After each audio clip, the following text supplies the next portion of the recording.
Hello everyone, আমি আবার চলে এসেছি আর একটা নতুন ভিডিও নিয়ে। তোমরা দেখতেই পাচ্ছ ছাদ পরিষ্কার করব। ছাদটা খুব নোংরা হয়েছে।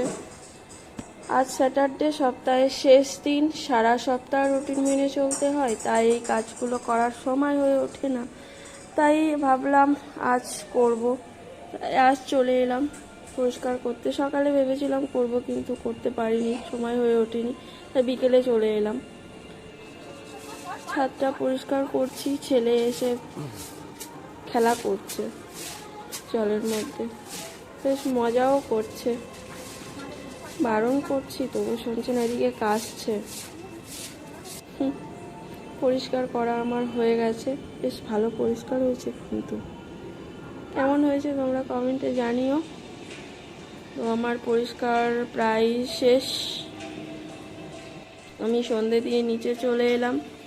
এবার আমি সিমুই বানাবো, ছেলে খাবে বললো। কিভাবে বানাই দেখাবো, চলো। ফার্স্টে দুধটা আমি গরম করে রেখে দেবো সাইডে। তারপর আমি কড়াইয়ের মধ্যে সিমুইটাকে ঢেলবো, ঢেলে হালকা নাড়াচাড়া করবো, ভাজবো, হালকা করে ভাজবো। ভাজতে গিয়ে দেখলাম মা পুড়ে গেছে। ভাগ্যিস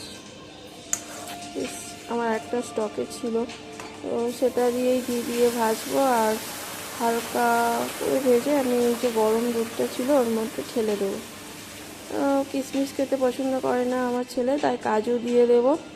কয়েকটা কাজু বাদাম দিয়ে দেব ওর মধ্যে।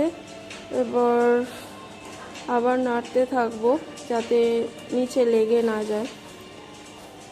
এর মধ্যে আমি চিনি দিয়ে দেব, অল্প চিনি দেবো, কারণ আমার ছেলে বেশি মিষ্টি খেতে পছন্দ করে না, আমিও পছন্দ করি না। আর এর মধ্যে অল্প করে আমি নুনও দিয়ে দেব। আমার শাশুড়ির সুগার, তাই ওনার জন্য আমি সাইডে তুলে রেখেছিলাম, আর ওনাকে আমি সার্ভ করবো। টেস্ট করো কেমন হয়। ভালো, একটু